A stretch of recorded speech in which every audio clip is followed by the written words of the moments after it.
5 күндік мына жалғанда, жетсінші бәрі арманға. Ақ көйлек кию бұйырсын, тілерім нәзік жандарға.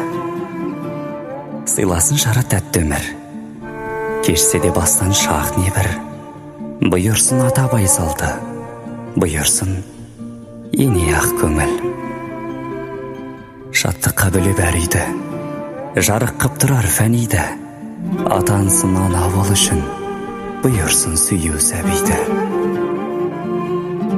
Құламай жүгі жиылсын, тағдыры қыстың қиынсын. Қазақтың әрбір қызына осының бәрі бұйырсын.